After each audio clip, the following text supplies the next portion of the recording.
आहेत. मला कृषी मंत्री महोदयांना एवढाच प्रश्न विचारायचा आहे.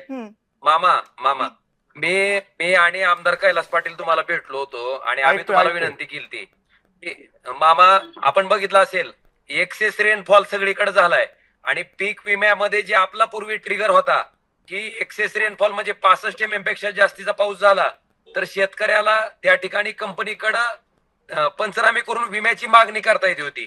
हा निकष त्या ठिकाणी मामा राज्य सरकारनं काढलेला आहे आणि हे अतिशय दुर्दैव आहे.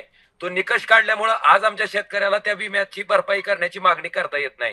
तर मामा, मी आपल्याला विनंती केली की तो निकष परत तुम्ही त्या ठिकाणी घाला आणि तो, कारण मिळणारा विमा हा भरीव स्वरूपाचा आहे.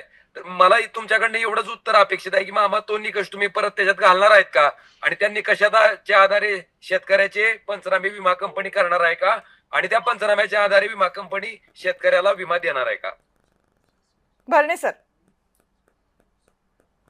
विम्याच्या बाबतीत तुम्हाला माहिती आहे की आता सगळेच मुख्यमंत्री, दोन्ही उपमुख्यमंत्री या अतिवृष्टी भागामध्ये दौऱ्यावर आहेत. तर निश्चित प्रकारे मागणी किंवा आता सगळ्या गोष्टीचा विचार करून त्या बाबतीमध्ये योग्य तो निर्णय घेतील, योग्य तो विचार करतील.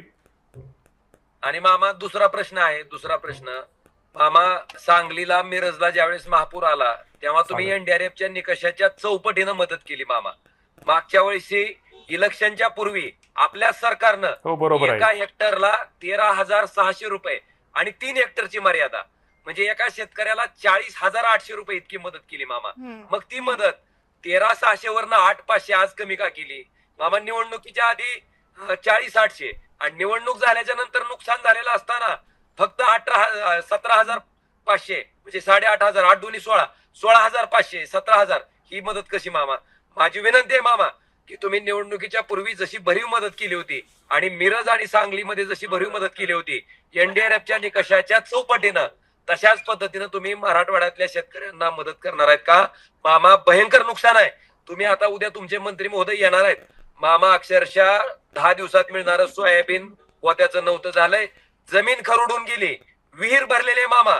आणि जे घर होतं त्या शेतकऱ्याचं, अक्षरशः शेतकऱ्याची लेकरं त्याच्या आईला विचारत होते की आई, आमचं दप्तर कुठं आहे, काय उत्तर द्यावं त्याच्या शेतकऱ्याच्या बायकोनं त्या पोरांना.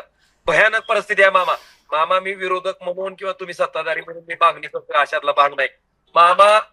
जर राज्य सरकारला शेतकऱ्याला जगण्यासाठी मदत करण्यासाठी कर्ज घ्यायची वेळ आली तर सरकारनं कर्ज घ्यावं मामा. पण त्या ठिकाणी असा अन्याय, सांगली मिरजच्या बाबतीत महापुरामध्ये जो निकष लावला होता, तुम्ही ज्या पद्धतीनं 13,600 मदत केली होती निवडणुकीच्या पूर्वी, तशी मदत ह्या शेतकऱ्याला करणार आहेत का?